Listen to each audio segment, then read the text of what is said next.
Hi అండి, welcome to our channel. నేను ఇప్పుడు చదివి వినిపించబోయే కథ రుద్రరాజపురం పార్ట్ 3. పార్ట్ 2లో శ్రీరంగేశ్వరికి వాళ్ళ తండ్రి సూర్యాంశనిచ్చి పెళ్లి చేద్దామని అనుకుంటూ ఉంటాడు మనసులో.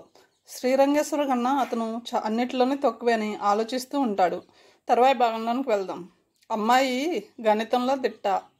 ఎంబీఏలో ఆపరేషన్ రీసెర్చ్ అన్న పేపర్లో 100కి 100 స్కోర్ చేసిందని ప్రొఫెసర్ గోవర్ధనం గారు చెప్పారు. తను ఓసారి కాలేజీకి ఫీజు కట్టడానికి వెళ్ళినప్పుడు ఆయన ఆపరేషన్స్ రీసెర్చ్ సబ్జెక్ట్ చెప్తూ ఉంటాడు.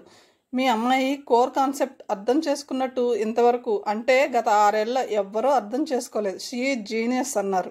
ఈ సూర్యాంశ్కి లెక్కలంటే పడదు. గణితం కూడా బోధించిన తనకు గణితంలో చురుకైన వాళ్ళంటే అభిమానం. నీ రీసెర్చ్ ఎలా సాగుతుంది అడిగింది శ్రీరంగేశ్వరి. ఇప్పుడు ఆగింది. మా గైడ్ గారికి ఇప్పుడు అత్యవసరంగా పారిజాతాపహరణం కావ్యం మీద థీసిస్ రాయాల్సిన అవసరం ఏర్పడింది. ఈయన ఇంతవరకు తెలుగులో డాక్టరేట్ చేయలేదు. ఉన్నట్టుండి ఇప్పుడు తెలుగెందుకు? ఊరికే టైం వృధా చేసుకోరు ప్రొఫెసర్లు. ప్రతి పనికి ఒక కారణం, ప్రతి కారణం వెనుక ఒక పని ఉంటాయి. అయితే నీ థీసిస్ మర్చిపోయి తెమ్మన రాసిన పారిజాతాపహరణం కావ్యం పఠిస్తున్నావన్నమాట అంది నవ్వుతూ. సూర్యాంశ్ ఆమె వెళ్ళిన వైపే చూస్తూ కళ్ళజోడు తీసి టేబుల్ మీద పెట్టాడు. ఏదో ఆలోచనలో మునిగిపోయాడు. తన guide Telugu university vice chancellor కావడానికి తన అవకాశాలు మెరుగుపరుచుకుంటున్నాడు. మరి తన భవిష్యత్తు? మస్తాన్ సాబ్ ఇల్లు ఓ మాస్తరుగా ఉంది. డాబా ఇల్లు. బయట ఆకుపచ్చ రంగు డిస్టెంపర్ వేశారు. ఇంటి పక్కన అడ్జస్టాస్ రేకుల షెడ్ ఉంది. అక్కడ కొన్ని కోళ్ళు మేకలు ఉన్నాయి. ట్యాక్సీ లోపలికి రాలేదు. చిన్న సందు. వివేక్ ప్రభు ఆ సందులో అడుగు పెట్టగానే చుట్టుపక్కల ఇళ్లలో తెరలు కదిలాయి. కొన్ని కళ్ళు వీళ్లను నిశ్చితంగా చూశాయి. ఇంటి ముందు ఫేమ్ కుర్చీలో కూర్చుని ఉన్నాడు మస్తాన్ సాబ్. వీళ్ళిద్దరినీ చూడగానే లేచి ఆహ్వానించాడు. ఇదే సాబ్ మా ఇల్లు. 2 కుర్చీలు వేసి వాళ్ళు కూర్చున్నాక అన్నాడు. తరానా కాకుండా నాకు 2 కొడుకులు. పేర్లు సాదిక్, అమీన్. నేను ఇది వరకు సన్నాయి వాయించేవాడిని. పెళ్ళిళ్ళలో గుళ్ళల్లో పిలిచేవారు. ఇప్పుడు అంతా మారిపోయింది. సన్నాయి అడిగేవారే లేరు. మా బేగంతో పాటు మేము 5గురం. మాఫ్ కర్నా సాబ్, మీకు తాగేదానికి నీరు కావాలా? వద్దు మస్తాన్ గారు, ఇప్పుడే భోజనం చేసి బయలుదేరాం. ఇప్పుడు చెప్పండి, మీ అమ్మాయిని సతాయిస్తున్న ఆ బద్మాష్ ఎవరో? మాకు వాడెవరో తెలియదు. తరానా పాటల పోటీలకు వెళ్ళడం సాదిక్కి ఇష్టం లేదు. ఆడపిల్లని అందరిలోకి ఎలా పంపిస్తారని అల్లరి చేస్తాడు. మన కులంలో సంగీతం నాట్యం కూడదంటాడు. అవి చేస్తే కులద్రోహమట. కానీ నా సన్నాయి పాటతోనే కదా వీళ్ళందరినీ పోషించింది ఇన్నాళ్ళు. అది సంగీతమే కదా. ఇంత చెబుతున్న వీడు పొద్దున్న లేచి ప్రార్థన కూడా చేయడు. గాడిదలా మేస్తాడు. సువ్వర్లా పడుకుంటాడు. మస్తాన్ మొహం కోపంతో ఎర్రబడింది. ఇది చెప్తున్నప్పుడు వాడి ఇంటికి వచ్చాడంటే అందరికీ హడలు. తాగుతాడు కూడా. మరి రెండోవాడు అమీన్. వాడు లాయక్కైన మనిషి. బుద్ధిమంతుడు, మంచివాడు. చిన్న ఉద్యోగం చేసుకుంటున్నాడు. చిన్నప్పుడు చదువు నిర్లక్ష్యం చేశానని ఇప్పుడు అనుకుంటూ ఉంటాడు. ప్రైవేటుగా 10 చదువుతున్నాడు. వాడితో నాకు పరేషాన్ ఏమీ లేదు. సరి అయిన చదువు లేదని వాడే బాధపడుతూ ఉంటాడు. మరి తరానా? అది మాయామర్మం తెలియని చిన్నపిల్ల. లోకంలో ఏం జరిగినా పట్టించుకోదు. ఎప్పుడూ పాటలు, సంగీతం. మస్తాన్ లోపలికి తొంగి చూసి అన్నాడు. అరే వింటున్నావా? బేటీని రమ్మను. లోపల చిన్నగా గాజుల సవడైంది. తెర తీసుకుని తరానా నమస్తే అంటూ బయటకు వచ్చింది. కోలమొహం, తీర్చిదిద్దిన కనుగవ, నెలవంక వంటి పాలభాగం, పొంకమైన సంపంగి ముక్కు, తీరైన నోరు, పసిమి బంగారు వంటి రంగు. ముచ్చటైన ఆ పిల్లకి ఎవరైనా ఎలా హాని చేయగలరు అనుకుని, ప్రభు, ఏమమ్మా నీవు పాటలు బాగా పాడతావుట కదా అన్నాడు. పాటలు పాడతానండి. బేబీ, నువ్వు పాడిన పాటల సీడీ ఇవ్వమ్మా. ప్రభు చాలామంది గంధర్వ గాయకులు పాటలు విన్నాడు. చంటి పిల్లలు గుక్కపట్టి ఏడుస్తున్నట్టు, పిల్లలు రాత్రిపూట అరిచే అరుపుల్లా, నక్క బోల పెట్టినట్టు, గాడిదలు సామూహికంగా గానసభ పెట్టి వాండ్ర పెట్టినట్లు కర్ణ కఠోరమైన పాటలు. అలా వినిపించిన తర్వాత గర్వంగా చూస్తూ కనుబొమ్మలు ఎగరవేస్తూ, ఎలా ఉంది మా అమ్మాయి లేదా అబ్బాయి పాట అని అడుగుతారు వాళ్ళు. గర్వంగా అడుగుతూ ఉంటే వాడు పీక పిసికేయాలని ఉన్నా ఓ వెర్రినవ్వు నవ్వి పాడుతా తీయగాలో ట్రై చేయండి. మస్తాన్ సాబ్, పాట తర్వాత వింటాం. మీ పెద్దాడు సాదిక్ చేసే గొడవ కాకుండా ఇంకా ఎవరైనా తరానాని సతాయిస్తున్నారా?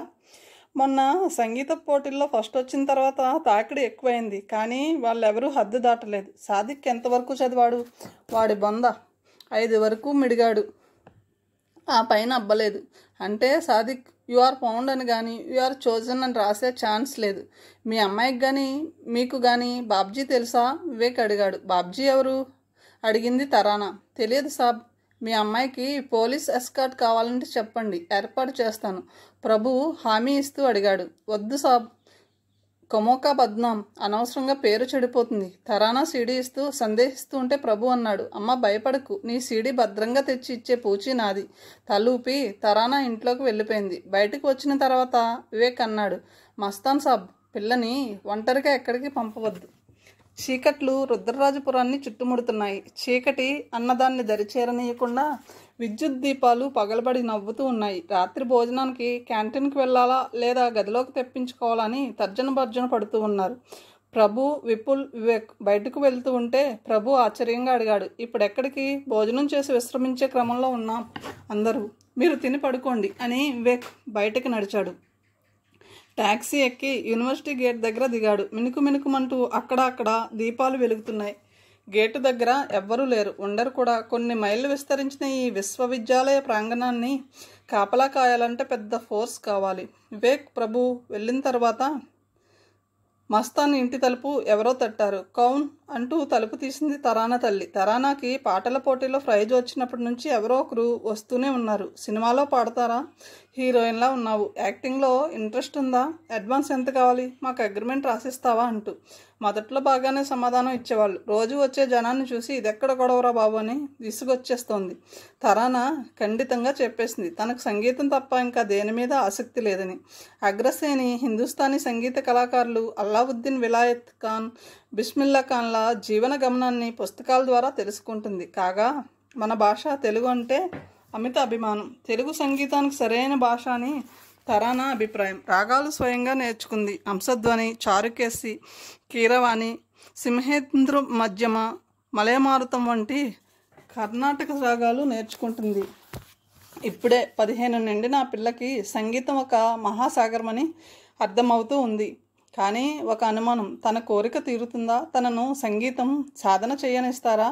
నైతిక రాహిత్యంతో పశు సమానులుగా వర్తిస్తున్న మానవాల్ని సంస్కరించి సన్మార్గంలో పెట్టిన ఆ సర్వవ్యాపకుడు, శాంతి స్వరూపుడు తనను అలాగే రక్షిస్తాడని నమ్ముతూ ఉంది. తలుపు దగ్గర నిలబడ్డ మనిషి ఫుల్ సూట్లో ఉన్నాడు. కలెక్టర్ గారు మీ పాట విన్నారట. ఫ్యామిలీతో వచ్చారు. గవర్నమెంట్ బంగ్లాలో ఉన్నారు. వెంట పెట్టుకుని రమ్మన్నారు. పాప స్వయంగా పాడితే వినాలని కలెక్టర్ గారు, ఆయన భార్య, 2 ఆడపిల్లలు ఆశపడుతున్నారు. నేను ఆయన పిఏని. నా పేరు జ్ఞానప్రకాశం. సందు చివర కారు ఉంది. కంగారు పడింది మస్తాన్ గారి భార్య. ఇంట్లో మగవాళ్ళు ఎవరూ లేరు. జిల్లా కలెక్టర్ గారి మనిషి. ప్రభుత్వ వాహనం. అయోమయంగా ఉంది. ఏం చేయాలి? కలెక్టర్ ఆహ్వానం అంటే ప్రభుత్వ ఆహ్వానమే. ఎక్కువ టైం లేదమ్మా, రాత్రికే తిరిగి వెళ్ళిపోతున్నారు, జ్ఞానప్రకాశం హెచ్చరించాడు. తరానా ఈ సంభాషణ అంతా వింటోంది. వెనక ఉన్న ద్వారం తీసి అక్కడే ఎక్కాలతో కుస్తీ పడుతున్న విఠల్ని పిలిచింది. వాడు అక్క అని పరిగెడుతూ వచ్చాడు. విఠల్ తరానా వీరాభిమాని. అక్క పాటంటే వాడు చెవి కోసుకుంటాడు. చెప్పక్క. ఒరే వీధి చివర గవర్నమెంట్ కారు ఉందా అని చూసిరా. ఓకే అని వాడు తూనీగలా పరిగెత్తాడు. తరానా ఆలోచిస్తుంది. తమ కుటుంబాల్లో 15 ఏళ్లకే పెళ్ళిళ్ళు అయిపోతాయి. దానితో చాలామంది ఆడపిల్లల జీవితాలు ముగిసిపోతాయి. తమతో ఏమాత్రం సరితూగని త్రాష్టులకు సేవలు చేస్తూ జీవోత్సవాల ఆయువు తీరే వరకు బతకాలి. పైగా సాదిక్ లాంటి అన్నం ఉంటే ఆ ముదనష్టపు పెళ్ళి ముందే చేసేస్తాడు. ముసలి తండ్రి ఏం చేయగలడు? ఏ ఆటో వాళ్ళనో మోటార్ మెకానిక్కో తనను కట్టబెడతారు. వాళ్ళకి సంగీతం ఏం తెలుస్తుంది? గాడిద ముందు ఆలాప్ తీస్తే అది వాండ్ర పెడుతుంది తప్ప గొంతు కలపదు. ప్రభుత్వ సాయం ఉంటే తను అనుకున్నది సాధించవచ్చు. విఠల్ తిరిగి వచ్చి అక్క కారు ఉంది అన్నాడు ఆయాసపడుతూ. రాత్రి 8 అయింది. లైబ్రరీలో జనం అక్కడక్కడ ఉన్నారు. ఇంకా అరగంట ఉందనగానే ప్యూన్ అందరినీ లేవగొడతాడు. చదువులో మునిగిపోయిన వాళ్ళకి సమయం తెలియదు. రాత్రంతా చదివే వీరపాఠకులు ఉన్నారు. తాళాలు వేసి వాటిని సెక్యూరిటీ రూమ్లో ఇచ్చి వెళ్ళిపోతాడు ప్యూన్. ప్యూన్ సైకిల్ మీద బయలుదేరే సమయానికి శ్రీరంగేశ్వరి చెరువు గట్టు వరకు వస్తుంది. ప్యూన్ వెళ్ళేది ఆర్ట్స్ కాలేజీ వైపు.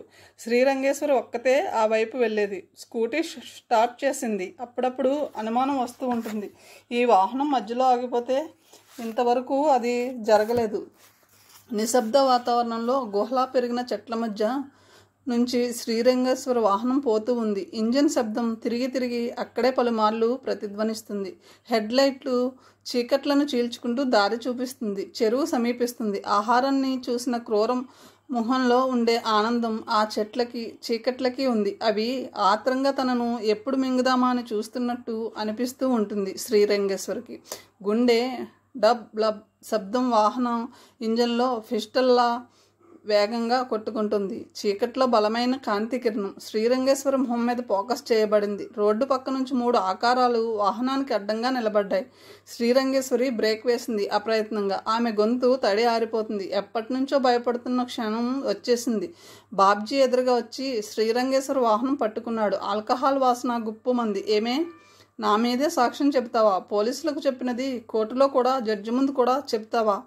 బాస్, పిల్ల యాపిల్లా ఉంది. మనం 3 ఉన్నాం. నాకు తొందరగా ఉంది. ఎప్పటి నుంచో చెయ్యాలని కోరిక.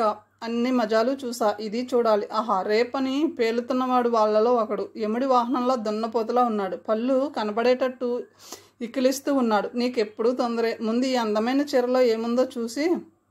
మొహం ముగ్గిన బంగినపల్లి మామిడి పండులా ఉంది. ఇక గురు మిగిలిన అవయవాలు. బాస్, ముందు దాని డ్రెస్ విప్పేయి. ఒక బలమైన చెయ్యి ఆమె భుజం మీద పడింది. ఎవరు మీరు? ఎందుకు? కంగారుగా అంది శ్రీరంగేశ్వరి. రేపు పేపర్లో నీ పేరు చూసుకోమడు, లేకపోతే మా బాస్ మీద కంప్లైంట్ చేస్తావా?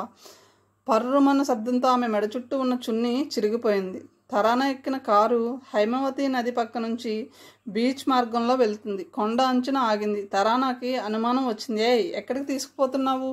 ఇక్కడ ఎవరూ లేరు. ఊరు దాటి వచ్చేసాం. ఎక్కడా కలెక్టర్ బంగ్లా? డ్రైవర్ సీటు నుంచి సమాధానం లేదు. అక్కడ కలెక్టర్ పిఏ లేడు. సీట్లో పలచటి ద్రవం. అది కారు సీట్లో నుంచి బయటకు కారిపోతుంది. తరానా కలవరపడుతుంది. ఏడీ మనిషి, ఈ నీరేమిటి? అప్పుడే చీకట్లు ముసురుకుంటున్నాయి. జనసంచారం లేని ప్రదేశం. వచ్చిన డ్రైవర్ కూడా లేడు. కిందకు జారిన నీరు ఒక దగ్గరగా వస్తుంది. గుడ్లు పెద్దవి చేసి చూస్తుంది తరానా. ఆ నీరు తనను ఆవహిస్తుంది. నిస్సహాయంగా ఉండిపోయింది తరానా. ఆ నీరు పూర్తిగా కమ్మేసింది ఆ అమ్మాయిని. ఫట్మన్న శబ్దం వినపడింది. రేప్ వీరుడి శరీరం బాధతో మెలకలు తిరుగుతూ నేల మీద పడింది. కింద పడితేనే అరిచాడు వాడు, చచ్చాన్ రోయ్ అని. బ్యాటరీ బీమ్ ఆ శబ్దం వైపు ఫోకస్ చేసి చూశాడు బాబ్జీ. 6 అడుగుల ఉక్కు శకలం బాబ్జీ కంటపడింది. మత్తు తగ్గుతుంది. ఏయ్, ఎవరు నువ్వు అని అరిచాడు. చెప్పినా అర్థం కాదు. తాగి ఉన్నావు. తాగుడికి మంచింగ్ మస్ట్ కదా. ముందు తిను. మంచింగ్ పంచ్ అని విసిరిగా చేయి విసిరాడు ఆ మనిషి.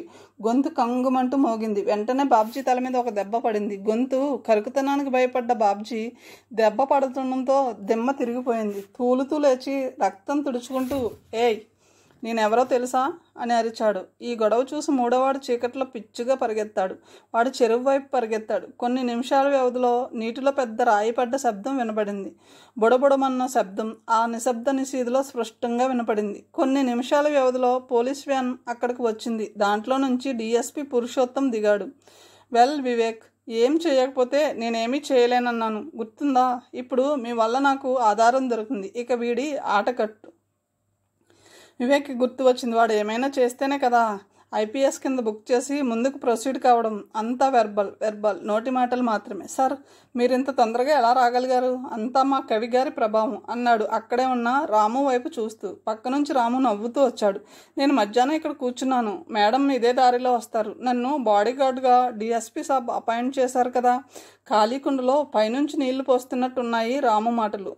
మాట ఎలా ఉంటేనే చేత బాగుంది. రాము పోలీస్ జీప్లో రావడం బాగుంది. సమయానికి శ్రీరంగేశ్వర్ని రక్షించుకోగలిగాం అనుకున్నాడు వివేక్. సాబ్, నేను మధ్యాహ్నం ఇక్కడ తిరుగుతున్నాను. అప్పుడు ఈ బాబ్జీగాడు మరో 2 అనుమానాస్పదంగా తిరుగుతున్నారు. నన్ను వాళ్ళు చూడకుండా గమనించాను. అనుమానం వచ్చి మా వాళ్ళను అలర్ట్ చేశాను. అయినా కొంచెం ఆలస్యం అయింది. సమయానికి మీరు రాకపోయి ఉంటే ఏమయ్యేదో. నేను ఇంకా ముందు వచ్చి ఉండాల్సింది. రాము నీటిదారు మాటలు మళ్ళీ వినపడ్డాయి. అవును, తను రావడం కొన్ని నిమిషాలు ఆలస్యం అయి ఉంటే. శ్రీరంగేశ్వరి వివేక్ని గట్టిగా పట్టుకుని లతలా అల్లుకుపోయింది. భయం. వివేక్తో చెప్పడం మంచిదైంది. లేకపోతే ఆ ఆలోచన రాగానే మరోమారు వివేక్ని బలంగా అత్తుకుపోయింది. తనను పెనవేసుకున్న శ్రీరంగేశ్వరిని భుజం మీద తడుతూ, ఇక భయం లేదు అన్నాడు వివేక్. వివేక్, మీరిద్దరూ జీప్ ఎక్కండి. మా డ్రైవరు రాము అమ్మాయి స్కూటీ తీసుకుని వెనకే వస్తారు. జీపు డ్రైవింగ్ సీట్లో కూర్చుంటూ అన్నాడు పురుషోత్తం. వివేక్ పక్కనే కూర్చుంది శ్రీరంగేశ్వరి. వివేక్ వెచ్చటి కౌగిలి అభయం ఇస్తున్నట్టు, భరోసా ఇస్తున్నట్టు మనసుకు హాయిగా ఉంది. ఇక ఎవరు ఏ శక్తి నన్ను భయపెట్టలేదు. ఈ రక్షణ ఉన్నంత వరకు ఆమె మనసంతా తృప్తితో నిండిపోయింది. ఈ భరోసా, ఈ రక్షణ జీవితాంతం ఉంటే ఆ అదృష్టం తన జాతకంలో ఉందా? వివేక్ ఎన్నో మంచి లక్షణాలున్న ఒక ఆఫీసరు. కృష్ణప్రసాద్ గారి దగ్గర పనిచేయడం అంటే రాష్ట్ర పోలీస్ ఫోర్స్లో పనిచేయడం కంటే ఎంతో గౌరవప్రదమైంది. స్త్రీ, ధన ప్రలోభాలకు లొంగని దృఢ సంకల్పం అతని నైతిక బలం. అయినా అందమైన యువతి మెత్తటి శరీరం బలంగా అదుముకుంటూ ఉంటే ఏ భావం లేకుండా ఇలా ఉండగలడు? శ్రీరంగేశ్వరి చూసిన మొదటి రోజే అతని శరీరంలో రసాయన చర్య లాంటిది జరిగింది. ఉత్తమ జాతి స్త్రీ పరాయి పురుషుణ్ణి తాకదు. ఈమె భయంతోనే కదా నన్ను తాకింది. ఇది అసంకల్పిత చర్య లేక ఈ కన్య అన్యాపదేశంగా ఇచ్చే ప్రణయ సంకేతమా? జీప్ బయలుదేరింది. ఓపెన్ జీప్లో చిరుచలి మొదలైంది. మరీ దగ్గరగా వచ్చింది శ్రీరంగేశ్వరి. అప్రయత్నంగా వివేక్ చేతులు ఆమె తలను తన ఎదకు ఆనించుకున్నాయి. బాబ్జీని, వాడి స్నేహితుడిని రాత్రంతా లాకప్లో ఉంచాడు పురుషోత్తం. బాబ్జీ తండ్రి పిఎస్ఆర్ చాలా పవర్ఫుల్ రాజకీయవేత్త. జాగ్రత్తగా డీల్ చేయాలి. ఎవరు మీరు?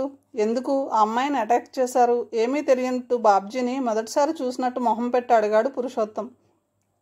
దెబ్బతిన్న పులిలా అరిచాడు బాబ్జీ. వాహ్ డిఎస్పీ, నేనెవరో తెలియదా? ఇదివరకోసారి ఇలాగే అరెస్ట్ చేసి లాకప్లో పెట్టావు, మర్చిపోయావా? ఎదవ నాటకాలు కట్టిపెట్టి మా నాన్న పిఎస్ఆర్కి తెలియపరచు. బెయిల్ పేపర్లని మొహాన్ కొట్టి నన్ను విడిపించుకుపోతాడు. పొద్దున్నే తెలిసింది వీడి స్నేహితుడి గురించి. పోలీస్ జీప్ చూడగానే భయంతో రాత్రి చెరువులో దూకాడు. బుడుంగుమని దూకాడు. వాడికి ఈత రాదు. టప్పిమని చచ్చి ఊరుకున్నాడు. తాము చేయలేని పని దేవుడే చేశాడు. వాడికి రేపు సరదా అట. రేపు వీలు కాలేదు, కానీ వాడు పెట్టుకున్న క్యాప్ పొద్దున్న నీటిలో తేలింది. తెల్లవారిన తర్వాత వాడి శరీరం నీటి అడుగున దొరికింది. దోలు తీరిపోయినట్టుంది వెదవకి. చచ్చిన వాడికి మర్యాద ఇవ్వాలంటారు, కానీ రేపిస్టులకు కాదు. కసిగా అనుకున్నాడు పురుషోత్తం. బాబ్జీగాడి మీద హత్య ప్రయత్నం, బలాత్కారం, దాడి కేసులు పెడుతూ ఎఫ్ఐఆర్ రాత్రే తయారు చేశాడు. పిఎస్ఆర్కి తెలిసిన మరుక్షణం తన మీద ఒత్తిడి మొదలవుతుంది. ఈ లోపలే వీడిని మరమ్మత్తు చేయాలి. మన న్యాయ వ్యవస్థ పటిష్టమైందనే సందేహం లేదు, కానీ నడక నత్తనడక. న్యాయదేవత కళ్ళు తెరిచి శిక్షించే లోపలే ముద్దాయిలు కొందరు ఆయుష్ తీరి కన్ను మూస్తున్నారు. కొందరు ఒక కోర్టు నుండి ఇంకో కోర్టుకు తిరుగుతూ శిక్ష నుండి తప్పించుకుంటున్నారు. లాకప్ తెరిచి లోపలికి వెళ్ళాడు. పిఎస్ఆర్ లాంటి పెద్ద మనిషి పేరు చెప్పి తప్పించుకుందామనుకుంటున్నావా స్టూపిడ్? అలాంటి పెద్ద మనిషి కడుపున నీలాంటి నికృష్టుడు ఎలా పుడతాడు? ఆయన పేరు వాడుకున్నందుకు, అబద్ధం చెప్పినందుకు ఈ పోలీస్ దెబ్బ రుచి చూడరా అని బాబ్జీని దెబ్బలు కనపడకుండా కొల్లబడిచాడు. బాబ్జీ బాధతో అరుస్తూనే ప్రతిజ్ఞ చేశాడు. ఏ డిఎస్పీ, నువ్వు నన్ను ఎక్కువ రోజులు బంధించి ఉంచలేవు. నేను బయటకు వచ్చిన మరుక్షణం శ్రీరంగేశ్వరికి మూడిందే. నా నుంచి దాన్ని ఎవ్వరూ రక్షించలేరు. ఎన్నో డక్కామొక్కీలు తిన్న పురుషోత్తం బాబ్జీ మాటల్లోని క్రౌర్యానికి ఉలిక్కి పడ్డాడు. రాత్రి ఎప్పుడు వచ్చావు? చాలాసేపు ఎదురు చూసాం. ఎక్కడికి వెళ్ళావు? ప్రభు పొద్దున్న లేవగానే అడిగాడు వివేక్ని. అప్పుడే స్నానం పూర్తి చేసుకుని వచ్చిన వివేక్, ప్రభు సార్ మర్చిపోయారా? మనం ఇవాళ విశ్వాస్ గారితో వంతెన దగ్గరికి వెళ్ళాలి అన్నాడు. అవును వివేక్, ఇప్పుడు గుర్తుకు వచ్చింది. మరి ఆ పిల్లల మాట ఏమిటి? రాత్రి వివేక్ లేట్ రావడం గురించి మర్చిపోయి అన్నాడు ప్రభు. ఏముంది సార్, చీమల బార్లా వారానికి 6-7 తెలుగు సినిమాలు విడుదలవుతున్నాయి. తెలుగు సినిమాలు కాకుండా హిందీ, ఇంగ్లీష్ కూడా.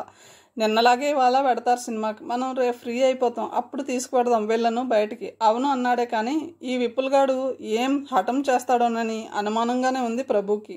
బయట ఎలా ఉంది? నదిలో పడవ ప్రయాణం చేయగలమా? వెళ్ళగలం. అవును వీళ్ళేరి? నువ్వేదో చెప్పావట కదా, మనం సూర్యోదయాన్ని చూడాలి కానీ మనం పాచిమొహం సూర్యుడికి చూపకూడదని. అందుకే పొద్దున్నే లేచిపోయి స్నానాలు అవి చేసి బ్రేక్ఫాస్ట్ క్యాంటీన్కి వెళ్ళిపోయారు. సరే మీరు రండి వెడదాం. క్యాంటీన్లో ఉండగా మళ్ళీ అడిగాడు ప్రభు. రాత్రి ఎక్కడికి వెళ్ళావు? సినిమాకా? నేను వచ్చేవాడిని కదా. పైకి అనలేదు, లోపల అనుకున్నాడు. సినిమా లాంటిదే అయితే ఇది చూసేది కాదు, పాల్గొనేది. రాత్రి ప్రభు అక్కడే ఉంటే ఎలా బిహేవ్ చేసేవాడో. రాత్రి జరిగిందంతా చెప్పే వ్యవధి లేదు, సమయమూ కాదు. ప్రభు రియాక్షన్ ఎలా ఉంటుందో తెలియదు. బాబ్జీ గారిని పురుషోత్తం గారు రాత్రి లాకప్లో వేసి ఉంటారు. పిఎస్ఆర్ ఏ కల్లోలం సృష్టిస్తున్నాడో. ప్రభు సెలవులు ఎంజాయ్ చేయడానికి వచ్చాడు. ఇక్కడ నేరాలు, బెయిల్లు ఆయనకు అనవసరపు గొడవ అనుకుని ఊరికే ఉండిపోయాడు. విపుల్, ఆర్నవ్ బ్రేక్ఫాస్ట్ చేసి బయటకు వచ్చారు. డాడీ, మేము బయటికి పోతున్నాం. మీరు తాళం వేసి తాళం చేతులు రిసెప్షన్లో ఇచ్చి వెళ్ళండి. విపుల్ మాటలకి ప్రభు కంగు తిని, ఓర్ని ఇక్కడికి వచ్చిన తర్వాత మీరు బాగా ఎదిగిపోయారా అని లోపల అనుకుని పైకి ఓకే అన్నాడు పేలవంగా. తండ్రి మాట విని ఉలిక్కిపడి లేచింది శ్రీరంగేశ్వరి. ఏం తల్లి, ఈరోజు కాలేజీకి వెళ్ళడం లేదా? లేదు నాన్న, ఈరోజు ఆ పిల్లలను బీచ్కి తీసుకువెళ్తానని చెప్పా. వెంకటరత్నం గారి మనసు తృప్తిగా ఉంది. ఈ పిల్లలు ఒక్క రోజులోనే బాగా దగ్గరయ్యారు. వాళ్ళను చూడగానే కడుపు నిండిపోతుంది. ముచ్చటైన పిల్లలు. అదొక్కటే కాదమ్మా, మన దేవుళ్ళ మెట్ట చూపించు. ఇక్కడున్న పెద్ద ఆలయం ఆ మహాశివుడిది, ఆదిమూలేశ్వర ఆలయం, ఇంకా పదుల సంఖ్యలో ఉన్న చిన్న పెద్ద ఆలయాలు చూపించు. దేముళ్ళమెట్ట ఆదిమూలేశ్వర ఆలయం, దేముళ్ళమెట్ట జనం నోటిలో నాని భ్రష్టత్వం సంతరించుకుని ఆ పేరు తేళ్లమెట్ట అయింది. అక్కడ తేళ్లు కూడా ఉండడం, అవి సాధు జంతువుల్లా ప్రవర్తించడం దేవుళ్ళమెట్టని తేళ్లమెట్టగా స్థిరపరిచింది. బాగా చదువుకున్న వాళ్ళకు కూడా అసలు సంగతి తెలియదు. వెంకటరత్నం గారు ఆయన పూర్వీకులు ఇక్కడే పుట్టి పెరగడం వల్ల, ఆయనకు చరిత్ర తెలియడం వల్ల ఆయన ఇంకా దేముళ్ళమెట్ట అనే పిలుస్తాడు. పర్వతం మీద ఉన్నది ఇప్పుడు శిథిలమైనది. విశ్వాస్ తమ టీంతో చూసింది మహా ఆదిమూలేశ్వర ఆలయం. జనం చూడడానికి ఇష్టపడరు. అది వెళ్ళకూడని ప్రదేశం, నిషిద్ధ ప్రాంతం. వార్ఫ్కి వెళ్ళేసరికి పర్యాటకుల గుంపుతో ఆ ప్రదేశం కోలాహలంగా ఉంది. పడవలంటే తెరచాప పడవలు కాదు, మోటార్ అమర్చిన పడవలు. వాటికి గూడు ఉండదు. 10 మంది కూర్చోవడానికి వీలుగా సీట్లు ఉంటాయి. పడవ నడుస్తూ ఉంటే చేతులతో నది నీటిని తాకవచ్చు. పవర్ఫుల్ ఇంజన్లతో ఎండ నుంచి వాన నుంచి కాపాడుతూ కప్పు ఉన్న లాంచీలు ఉన్నాయి. భద్రాచలంలోనూ రాజమండ్రిలోనూ జనసమర్థమున్న నదీ ప్రదేశాలను ఇవి తిరుగుతూ ఉంటాయి. వీటిల్లో కొన్ని 2 అంతస్తులవి ఉన్నాయి. వాటిలో భోజనశాల, వసతి గదులు ఉంటాయి. 4-5 పెద్ద హౌస్ బోట్లు దూరంగా లంగర వేసి ఉన్నాయి. అవి ఖరీదైనవి. హోటల్లో ఉండే అన్ని సదుపాయాలు అక్కడ ఉంటాయి. అవి నదిలో, సముద్ర తీరంలో లంగర వేసుకుని స్థిరంగా ఎంతసేపైనా ఉండగలవు. ఈ హౌస్ బోట్లు హోటల్ వాళ్ళే నిర్వహిస్తూ ఉంటారు. హైమవతి నది మీద పొగమంచు మరుగుతున్న నీటి మీద నుంచి లేస్తున్న ఆవిరిలా ఉంది. అందరూ ట్యాక్సీ దిగారు. విశ్వాస ఏర్పాటు చేసిన పడవ చిన్నది. పడవ లోపల అంచుల దగ్గరే ఉన్నాయి సీట్లు. మొత్తం 6. ఒక్కో వరుసలో 3 సీట్లు వరుసగా ఉన్నాయి. పడవ ఎక్కుతున్నప్పుడు వాళ్ళ బరువుకి పడవ అటు ఇటు ఊగింది. సీట్లో కూర్చున్న ప్రభు వంగి చేత్తో హైమవతి నది నీటిని చేతిలోకి తీసుకున్నాడు. నోట్లో పోసుకున్నాడు. వెంటనే ఉమ్మేశాడు. ఉప్పగా ఉన్నాయి అన్నాడు. పడవ ఇంజన్ స్టార్ట్ అయింది. రేవు దాటి హైమవతి వంతెన వైపు వెడుతూ ఉంది. నవ్వుతూ విశ్వాస్ అన్నాడు, నది సముద్రం సంగమ ప్రదేశాల్లో నది నీరు ఇలాగే ఉంటుంది. మీరు ఎప్పుడైనా నరసాపురం గోదావరి మీద అంతర్వేది వరకు వెళ్ళండి. అక్కడ కూడా అంతే. వరదలు వచ్చినప్పుడు మాత్రమే నది నీరు ఉప్పగా ఉండదు. నది నీరు, సముద్రపు నీరు అటు ఇటు ప్రయాణిస్తూ ఉంటాయా? అవును. మీకు విషయం తెలుసా? ఇటువంటి చోటే సీమా శుల్కం అంటే కస్టమ్స్ డ్యూటీ కట్టకుండా సరుకు దొంగ రవాణా జరుగుతుంది. రుద్రరాజపురంలోనే ఈ స్మగ్లింగ్ ఉంది. నేను డిఎస్పీగా ఉన్నప్పుడు మా డిపార్ట్మెంట్, కస్టమ్స్ డిపార్ట్మెంట్ కలిసి ఎన్నో బోట్లు సీజ్ చేశాం. సరుకు పట్టుకున్నాం. ఎక్కువగా విదేశీ మద్యం, ఖరీదైన వాచీలు, బంగారం, వెండి కడ్డీలు, ఇంకా ఇక్కడ విడుదల కాని ఇంగ్లీష్ సినిమా క్యాసెట్లు. ఇప్పుడు ఇంగ్లీష్ సినిమాలు ప్రపంచవ్యాప్తంగా ఒకేసారి విడుదలవుతున్నాయి.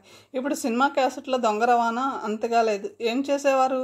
అలాంటి కాంట్రాబాండ్ వస్తువులను కస్టమ్స్ గోడౌన్లకి తరలించేవాళ్ళం. తర్వాత వాటిని వేలం వేస్తారు. నా టైంలో వేలం పాటలో ఎవరు పాల్గొనేవారో తెలుసా? ఎవరు? పిఎస్ఆర్, ఒక్కోసారి పీవీఆర్.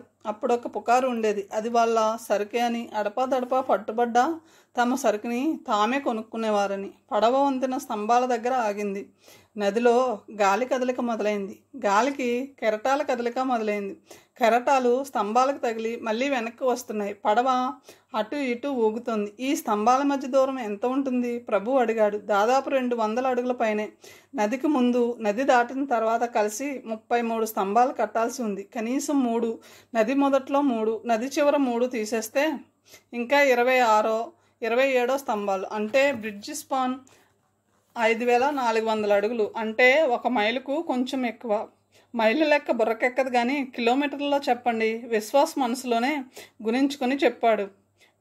1645 కిలోమీటర్లు. That is pretty quick. చిన్నప్పుడు ఎక్కాలు బాగా చదివించారు మా మాస్టర్లు అన్నాడు నవ్వుతూ విశ్వాస్. వివేక్ పడవ నడిపే అతన్ని అడిగాడు స్తంభాలకు దగ్గరగా తీసుకువెళ్ళమని.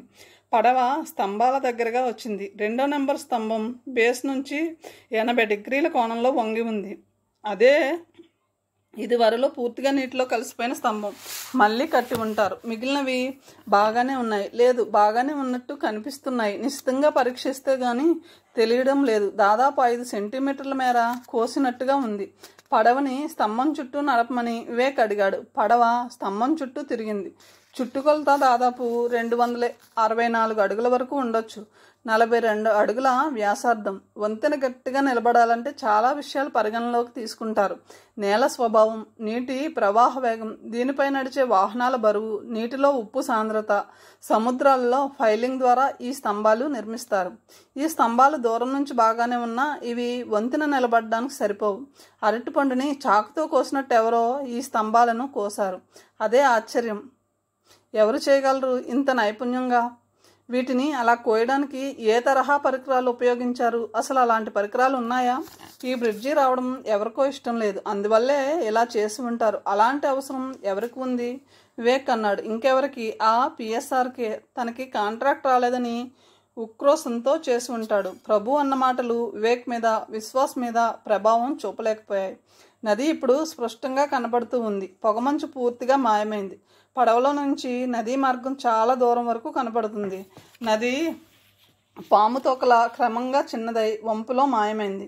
ఆ పిఎస్ఆర్కి అంత శక్తి ఉందని నేను అనుకోను. ఉన్నా ఏ వ్యాపారస్తుడు ఇలాంటి తలతిక్క పని చేయడు.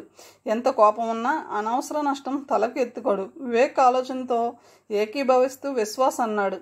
మీ ఆలోచన సరైందే. అందుకు 1-2 కారణాలు చెప్తాను. పిఎస్ఆర్కి ఇంత పెద్ద స్తంభాలను ఇంత నీట్గా కోసే స్కిల్ లేదు. రెండోది, ఇలాంటి పనులు కొన్ని గంటల్లో పూర్తి కావు. ఇక్కడ పగలంతా జనం ఉంటారు.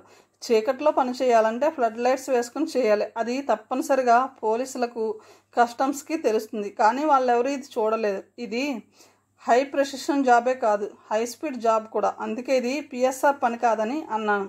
విశ్వాస్ గారి చూపు అప్రయత్నంగా దూరంగా కనపడుతున్న పర్వతం మీద పడింది. ఆయన లోపల అనుకున్న మాటలు పైకే వినపడ్డాయి. ఈ రహస్యం ఆ ఆదిమూలేశ్వరుడికి, ఆ పైన పర్వతం మీద ఉన్న మహా ఆదిమూలేశ్వరుడికి తప్ప ఎవ్వరికీ తెలియదు. ఈ మాటలు విన్న ప్రభు చిరునవ్వుతో అన్నాడు. విశ్వాస్ గారు, మీరు ఈ పని చేసిన వాళ్ళను మర్చిపోతున్నారు. అవును, ఆ చేసిన వాళ్ళు మనలాంటి వాళ్ళని కాదని నా అనుమానం. అంటే మానవాతీతుల కించిత్ హేళనతో అన్నాడు ప్రభు. ఉండవచ్చు. పడవ తిరుగు ప్రయాణం మొదలుపెట్టింది. సమయం 9 దాటింది. నదిలో పడవలు, స్టీమర్లు, స్పీడ్ బోట్లు ఎక్కువ సంఖ్యలో తిరుగుతూ ఉన్నాయి. ఇక్కడ వంతెన కట్టకూడదని ఈ సోకాల్డ్ మానవాతీతులు ఎందుకు అనుకుంటున్నారు? వివేక్ ప్రశ్నించాడు. బహుశా ఇక్కడికి జనం తేలిగ్గా రాకూడదని అనుకుంటున్నారేమో. ఇప్పుడు పర్యాటకులు బాగానే ఉన్నారు కదా, ఈ వంతెన కట్టకుండా ఆపి ఎవరిని ఆపదలుచుకున్నారు? పడవ ఒడ్డుకు వచ్చిన తర్వాత అడిగాడు వివేక్ తనలో దాచుకున్న సందేహాన్ని. పర్వతం మీదకు మీరు వెళ్ళినప్పుడు మీరు ఆ శాసనం చూసామన్నారు కదా, అది అక్కడ భయపడితే యమయాతన, గిజురు రుచులు లుప్తమవుతాయి. అదే, దాని అర్థం ఏమిటి? వాటి మొదటి అక్షరాలు కలిపి చదువుకోవాలి. వెంకటరత్నం గారింటికి ఆర్నవ్, విపుల్ పొద్దున్నే వచ్చేశారు. ఆ టైంలో వెంకటరత్నం గారు తన ఆఫీసులో కూర్చుని ఉన్నారు. లాయర్ దివాకర్ ఆయన ఇచ్చిన పేపర్లు పరిశీలిస్తున్నాడు. దివాకర్ రుద్రరాజపురంలో ఒక ప్రసిద్ధ లాయర్. ఈ పట్నం లేఅవుట్ ఆయనకి తెలిసినంత క్షుణ్ణంగా పురపాలక సంఘం వారికి కూడా తెలియదు. దివాకర్ ఏ క్లయింట్ దగ్గరికి వెళ్ళడు. ఊపిరి ఆడనంత పని. 4 జూనియర్లు, 2 గుమస్తాలు, టైపిస్ట్, స్టెనోగ్రాఫర్, ఆయన ఆఫీస్ సిబ్బంది. ఆఫీస్ 9కి తెరుస్తారు. కోర్టు టైం వరకు క్లయింట్స్ వస్తూ ఉంటారు. మళ్ళీ సాయంత్రం 6 నుంచి రాత్రి 10 వరకు అందరూ బిజీ. అఫిడవిట్లు, కౌంటర్లు, బ్రీఫింగ్లు, స్ట్రాటజీలు, సమాలోచనలు నిరంతరంగా జరుగుతూ ఉంటాయి. వెంకటరత్నం గారంటే ఉన్న భక్తిభావమే లాయర్ దివాకర్నాన్ని ఇక్కడికి రప్పించింది. లాయర్ గారు, ఈ పంచకావ్య సదన్ ఇప్పుడు సంకటంలో పడింది. లాయర్ రాజశేఖర్ నుంచి నోటీస్ వచ్చింది, ఇది ఖాళీ చేయమని. తమ దగ్గర ఉన్న దస్తావేజుల ప్రకారం ఈ 7 ఎకరాలు ఆయన క్లయింట్ పూర్వీకుల ఆస్తట. మరీ ఇంత అన్యాయమా గురువుగారు? ఈ మధ్యన ఇటువంటివి ఎక్కువ అయ్యాయి. ఏదో పిటిషన్ వేయడం, దౌర్జన్యం చేయడం, ఆ పైన రాజీ అంటూ బేరాలు పెట్టడం. ఇలా చేసేవారికి బాగా ధనబలం, అంగబలం ఉంటుంది. వీళ్ళకి దన్నుగా ఒక రౌడీ మూక ఉంటుంది. ఇంతకుముందు ఎవరైనా వచ్చి గొడవ చేశారా? వచ్చాడు 4 నెలలు అయ్యి ఉంటుంది. ఈ పంచకావ్య సదం చేసే న్యూసెన్స్ వల్ల ఈ చుట్టుపక్కల వాళ్ళకి సరిగ్గా నిద్ర ఉండడం లేదట. వాళ్ళ ఆరోగ్యాలు పాడైపోతున్నాయట. ఇదొక టెర్రరిస్ట్ మత సంస్థ అని అన్నాడు. ఎప్పుడు జరిగే పాఠాల వల్ల, వేద పఠనం వల్ల దేశంలో మత కల్లోలాలు వస్తాయట. దేశం అల్లకల్లోలం అవుతుందట. ఎలా ఉంటాడు? లావుగా ఉంటాడు. మొహం ఉబ్బి ఉంటుంది. గడ్డం బిరుసుగా ఉంటుంది. పెద్ద మీసాలు. పేరు ఏదో ఉంది. కిషోరా? అవును, ఇప్పుడు గుర్తుకు వచ్చింది. మీకు నోటీస్ ఇచ్చిన రాజశేఖర్ కూడా అదే పేరు ప్రస్తావించాడు.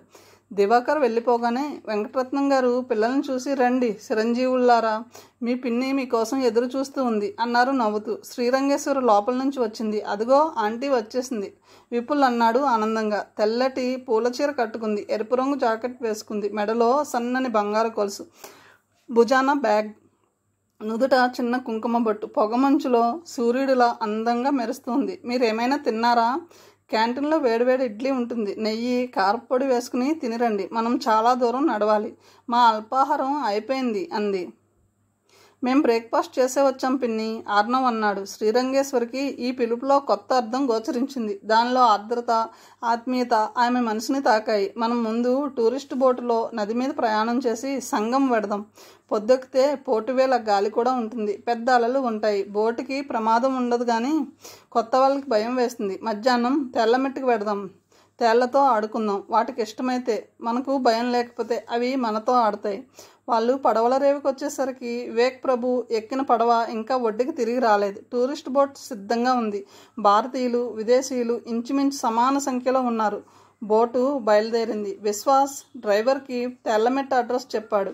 టాక్సీ పెడుతూ ఉంటే విశ్వాస్ గారు రుద్రరాజపురం భౌగోళిక స్థితి చెప్పడం ప్రారంభించారు. హైమవతి నది మీదుగా సంగం ప్రయాణం బాగానే ఉంటుంది, కానీ హఠాత్తుగా అలలు వస్తే పడవలోకి నీళ్లు చిందుతాయి. అది చూసి కంగారు పడితే ఈ చిన్న పడవ బోల్తా పడుతుంది. దానికి టూరిస్ట్ బోట్లు వేరే ఉంటాయి. చూసారా, ఈ రోడ్డులో పెద్ద భవనాలు పిఎస్ఆర్వి కానీ పీవీఆర్వి కానీ అయి ఉంటాయి. ఇక్కడ ఫేమస్ బార్ మరో ప్రపంచం. Bar and restaurant. అది పిఎస్ఆర్ది. అది నేర ప్రపంచపు బాధశాలకు విశ్రాంతి స్థలం. అదో ప్రపంచం. అక్కడ జరగని అవినీతి లేదు. జోదం, వ్యభిచారం, స్మగుల్ చేసిన విదేశీ మద్యాలు. అక్కడే కిడ్నాప్లకి, హత్యలకి పథక రచన జరుగుతూ ఉంటుంది. వీటిని అదుపు చేయడం ఇక్కడున్న పోలీసులకి శక్తికి మించిన భారం. మెయిన్ రోడ్ నుంచి ఎడంవైపు తిరిగింది టాక్సీ. తెల్లమిట్ట 10 ఎకరాల ప్రాంగణం. దాని చుట్టూ బలమైన బార్బుల్ వైర్ ఫెన్సింగ్ ఉంది. 4 అడుగుల దూరంలో అదే రకంగా మరో ఫెన్సింగ్. పురావస్తు శాఖ వాళ్ళ ఆధ్వర్యంలో, వాళ్ళ నిర్వహణలో ఉంది ఈ స్థలం. ప్రవేశ రుసుము భారతీయులకు 50 రూపాయలు, విదేశీయులకు $10. అప్పటికే అక్కడ చాలా టాక్సీలు ఉన్నాయి. కొన్ని టూరిస్టు బస్సులు పార్క్ చేసి ఉన్నాయి. విశ్వాస్ టాక్సీ దిగి తెల్లమిట్ట 2 పర్లాంగల దూరం అని రాసి ఉన్న బోర్డు చూశాడు. దాని పక్కనే మరో హెచ్చరిక నోటీస్. అక్కడ ఇలా ఉంది: commercial activity prohibited within 2 kilometers reduce. కింద ఎర్ర రంగులో చిన్న అక్షరాలతో ఇలా ఉంది: ఫ్రమ్ దిస్ ప్లేస్ వాణిజ్యపరమైన కార్యకలాపాలు నిషేధించబడింది 2 కిలోమీటర్ల వ్యాసార్థంలో. చూసారుగా బోర్డ్? అది నామకే వాస్తే. ఇక్కడ ఒక షాపింగ్ మాల్ నిర్మించాలని 3 ఏళ్ల క్రితమే ప్రయత్నాలు ప్రారంభమయ్యాయి. అంతకుముందు municipal chairman Pratap Vishwambhara Rudra PVR ఉండేవాడు. ఈ తెల్లమిట్ట పరిసరాల్లో ఎటువంటి వాణిజ్య భవనాలు రాకూడదని పురపాలక సంఘం తీర్మానించింది. అప్పుడు పెట్టిన బోర్డు అది. ఇవి పురాతన కట్టడాలు, యావత్ భారత జాతి ఆస్తి.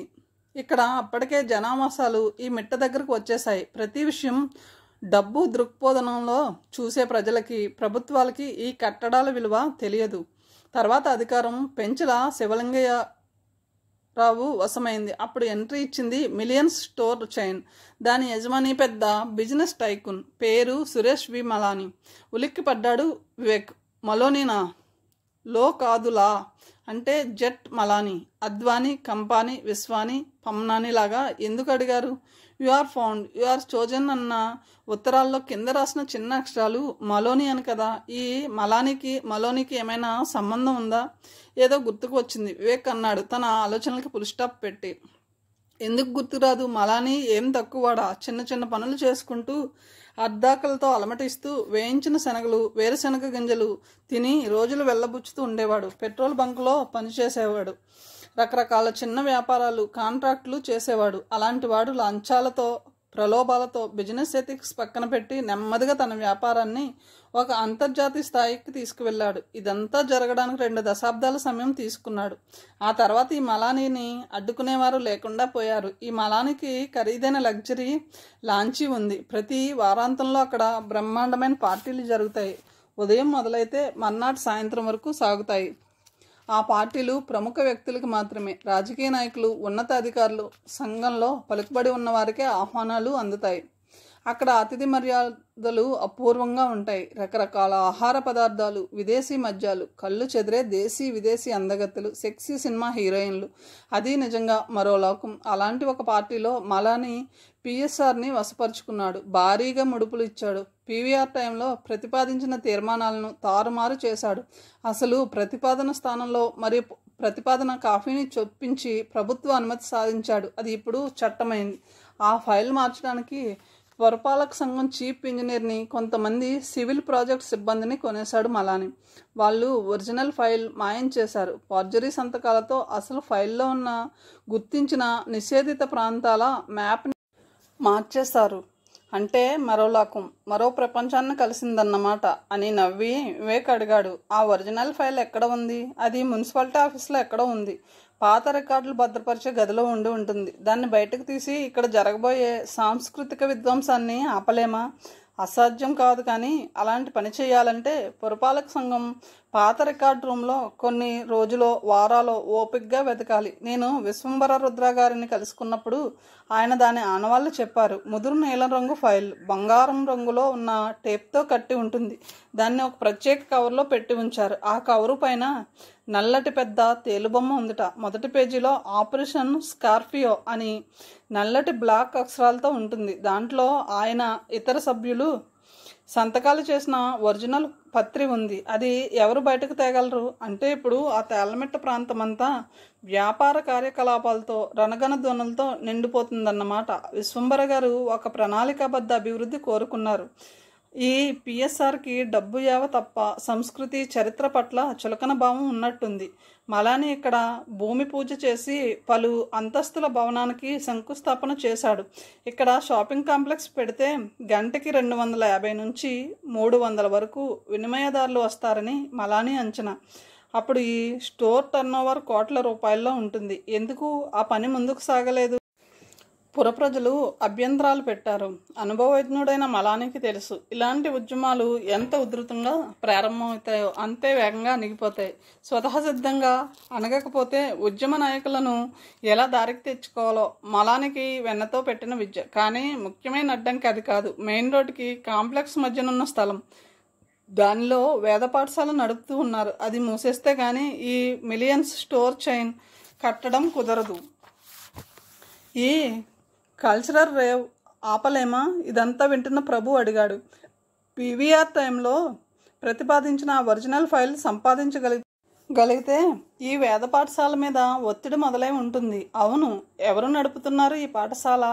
ఆయన మీకు తెలుసు. ఆయన వెంకటరత్నం గారు. ఆయన పంచకావ్య సదన్పై ఇప్పుడు సామదాన దండోపాయాలు ప్రయోగింపబడుతూ ఉన్నాయి. వెంకటరత్నం గారి మీద సామదానాలు పనిచేయలేదు. ఇప్పుడు దండోపాయం మొదలైంది. వివేక్కి హఠాత్తుగా గుర్తుకు వచ్చింది ఎయిర్పోర్ట్ నుంచి కృష్ణప్రసాద్ గారు ఫోన్ చేసి చెప్పిన మాట. వాళ్ళు వెళ్లకుండా ఆపు, ప్రభుకి చెప్పి కానిస్టేబుల్స్ని పంపి సాయంత్రం లోపల మన ఆఫీస్లో ఉండేటట్టు చూడు. ఫ్లైట్ ఇప్పుడే ల్యాండ్ అయింది. నేను రావడానికి 4 దాటిపోతుంది. ఈ ల్యాండ్ విషయంలో పిఎస్ఆర్ ఒత్తిడి ఉందని కృష్ణప్రసాద్ గారికి ముందే తెలుసా? అందుకేనా వాళ్ళు వెళ్లకుండా ఆపు అని అన్నది. అప్పుడు ఇంకో పార్శ్యం తెరుచుకుంది. పిఎస్ఆర్ తన దండోపాయంలో భాగంగానే బాబ్జీని ప్రయోగించాడా? స్టూడెంట్స్ మధ్య సంఘర్షణ ఆ దండోపాయ కుట్రలో భాగమా? దానికి you are found, you are chosen అని బెదిరింపు ఉత్తరం రాయడం ఎందుకు? ఇది కేవలం శ్రీరంగేశ్వరి, వెంకటరత్నం, బాబ్జీ, పిఎస్ఆర్లకు సంబంధించిన విషయం అయితే మస్తాన్, తరానా ఈ పథకంలో ఎక్కడ ఉన్నారు? లేక ఇది పంచకావ్య సదన్ భూమికి కాకుండా వేరే ఇంకేదైనా ఉద్దేశం, ఇంకెవరి ప్రమేయమైనా ఉందా? ఆ టైంకు తరానాను ఎవరో ఎత్తుకుపోయిన సంగతి వివేక్కి తెలియదు. రాత్రి పొద్దుపోయిన తర్వాత కూడా రాకపోయేసరికి మస్తాన్ గారి కొడుకులు సాదిక్, అమీన్ పట్నం అంతా గాలిస్తున్నారు. పోలీసులకు చెప్పాలా వద్దా అన్న విషయం మీద ఇంకా ఆ కుటుంబం ఏకాభిప్రాయానికి రాలేదు. కథను ఇంతటితో ముగిస్తున్నాను. తిరిగి తర్వాయి భావంతో కలుద్దాం. Thank you.